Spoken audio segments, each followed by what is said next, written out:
It's finals week at Princeton University, and the air in the library feels like it's frozen solid. Emma, a junior majoring in economics, stares at her macroeconomics notes, but her hands couldn't stop shaking.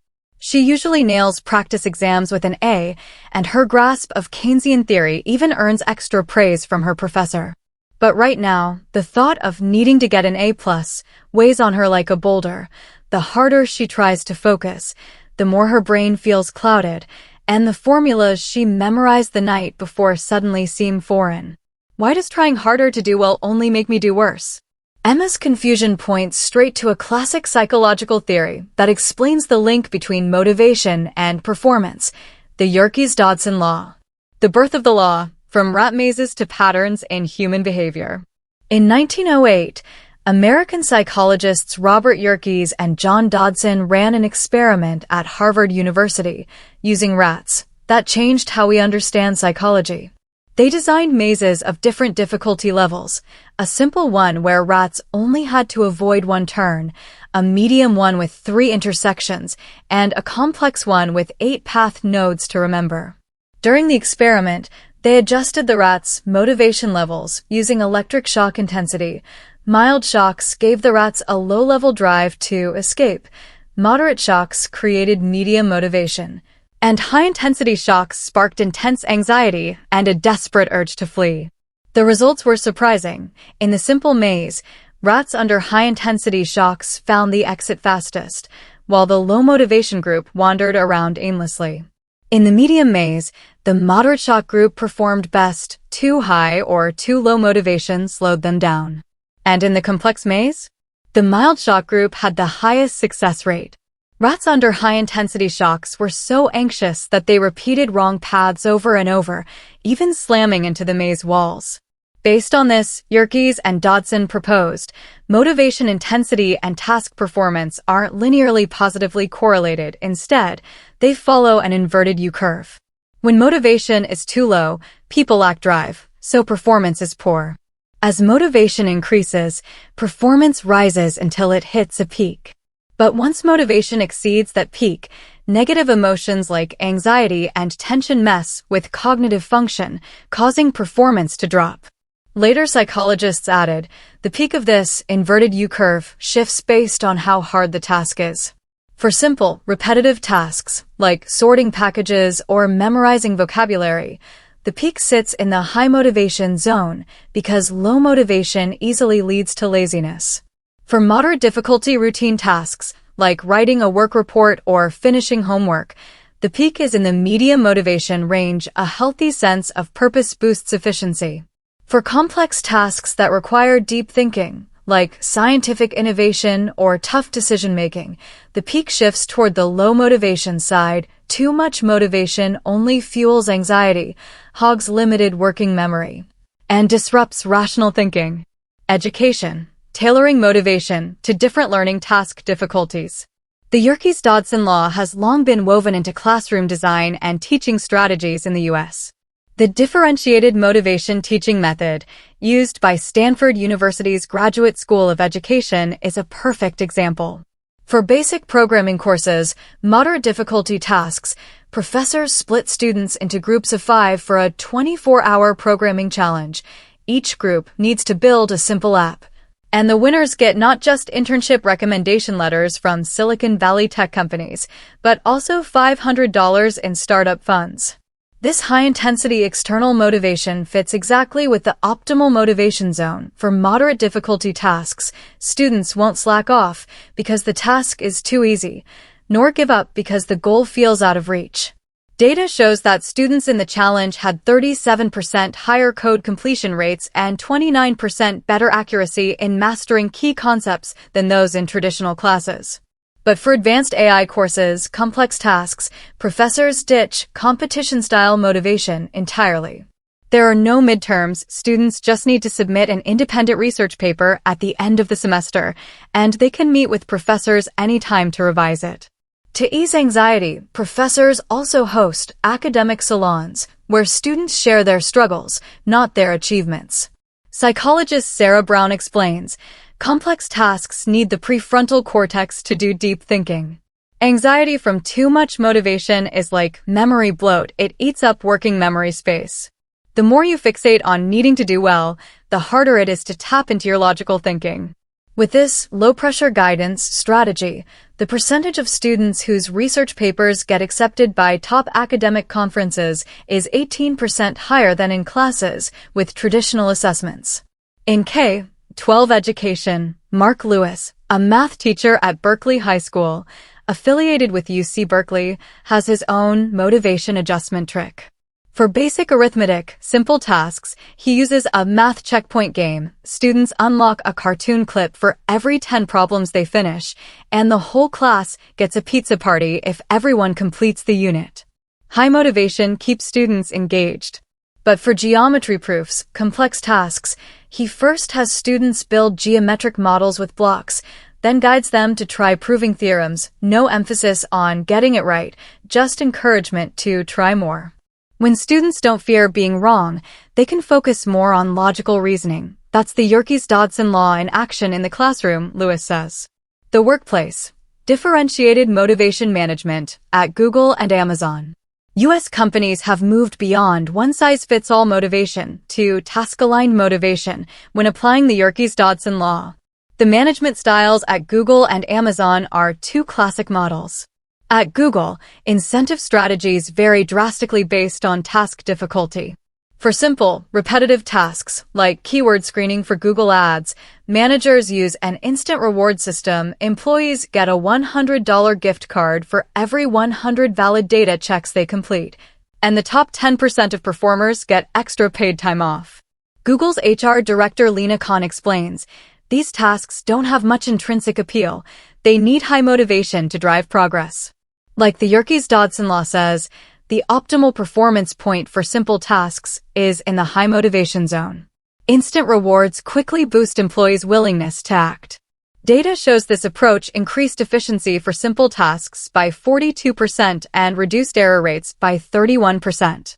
For complex, innovative tasks, like optimizing Google search algorithms or developing AlphaGo, Google uses the 20% time policy. Employees can spend 20% of their work hours on projects they're interested in, with no hard deadlines.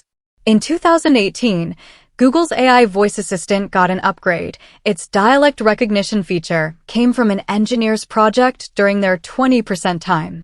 Complex tasks need room for trial and error, says Google's senior engineer Brian Chesky. Too much motivation and tight deadlines make employees afraid to take risks. The more you rush to get results fast, the harder it is to think outside the box. This low-pressure innovation model lets Google generate 35% more new product ideas each year than tech companies using traditional, goal-based assessment. Amazon's strategy focuses more on dynamic alignment between task difficulty and motivation intensity. At Amazon's fulfillment centers, simple task settings, sorters' performance is directly tied to bonuses. Sorting over 120 items per hour gets a 15% bonus on their base salary, and over 150 items doubles the bonus. This high-motivation incentive keeps Amazon's logistics sorting efficiency among the best in the global e-commerce industry. Average order delivery time is 1.2 days faster than the industry average. But at Amazon AWS Cloud Computing R&D department, complex task settings, managers use long-term project systems. R&D teams are evaluated over 1 to 2 years, with a focus on technical breakthroughs rather than short-term progress. In 2022, AWS launched its quantum computing cloud service. The R&D team spent 18 months on it. They hit multiple technical roadblocks, but managers never rushed them. They even increased R&D funding. If we'd set a must-deliver in 6 months goal from the start, the team would have picked simple technical solutions instead of tackling the core quantum computing challenges, says AWS R&D chief Andy Jassy. This low-pressure R&D strategy has kept AWS' number of technical patents in cloud computing ranked first globally for 5 consecutive years. Competitive sports. Pre-game motivation adjustment in the NBA and U.S. swim team. In competitive sports, where mental state is make or break, the Yerkes-Dodson law is seen as the Bible for pre-game mental adjustment. The practices of the NBA's Los Angeles Lakers and the U.S. swim team are perfect examples. Bob Baer, the Lakers sports psychologist, has a differentiated motivation plan for regular season and playoffs. During the regular season, simple tasks, lots of games, high margin for error. Baer holds pre-game pep talks, plays videos of the team's championship history, and emphasizes every win matters for playoff seeding, using high motivation to fire up the players. Data shows the Lakers' regular season win rate is 12% higher than in seasons without these pre-game talks. But for critical playoff games, complex tasks, low margin for error, high tactical demands, Baer flips the script. He has players do 20 minutes of mindful meditation before games, guiding them to focus on breathing rhythm and movement details, not the goal of needing to win. In Game 6 of the 2023 NBA Western Conference Finals against the Nuggets, Baer specifically told the team to stop talking about making the finals and instead analyze how to defend Jokic's low-post offense and how to optimize fast-break passing routes. In the end, the Lakers won 119-108 on the road and advanced. Every play in the playoffs needs calm decision-making, Baer explains. Anxiety from too much motivation makes players' movements off, like missing a three-pointer they'd normally sink because they're scared of messing up. Our job is to pull their motivation back from the high-anxiety zone to the optimal performance zone. The U.S. swim team's mental adjustment strategy also follows the Yerkes-Dodson law. During daily training, simple tasks, repetitive movements, skill refinement, coaches use stopwatch motivation. They have swimmers race against their personal bests and give cash rewards for every personal record broken. This high motivation training improved the swimmers' technical proficiency by 23%. Before Olympic finals, complex tasks, high pressure, high visibility. Sports psychologists help athletes with imagery training. Athletes close their eyes and visualize every part of the race, from warming up and diving in, to stroking and touching the wall. No focus on winning gold, just on proper technique.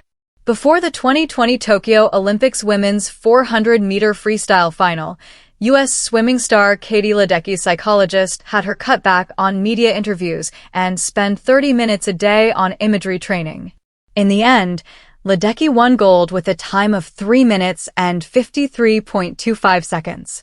When you're on the Olympic starting block, the thought of needing to win gold makes your heart race and muscles tense, Ledecky said in a post-race interview. At that moment, you don't need to want to win more, you need to focus more on your technique. The law's insight, finding your own optimal motivation point. The Yerkes-Dodson law isn't about rejecting higher motivation, it's a reminder to match motivation to task difficulty. It tells us, for simple tasks, feel free to set clear goals and instant rewards, use high motivation to beat laziness. For moderate difficulty tasks, keep a healthy sense of urgency, let your sense of purpose drive you forward. For complex tasks, learn to lower your expectations, focus less on needing to do well and more on how to do well. Use low pressure to free up space for rational thinking. Take Emma, the Princeton student from the start. If she knew about the Yerkes-Dodson law, she might have let go of the obsession with needing an A+ before the exam. Instead, she could have focused on organizing her knowledge framework and reviewing mistakes, entering the exam with a moderate level of motivation. For educators, managers, and athletes, the law offers a targeted motivation approach, no more one-size-fits-all incentives. Instead, tailor strategies to task difficulty, so every effort lands right on the optimal performance point. In an era obsessed with efficiency and success, the Yerkes-Dodson law is a key that unlocks the balance between motivation and performance. True excellence isn't about trying as hard as you can, it's about getting it just right.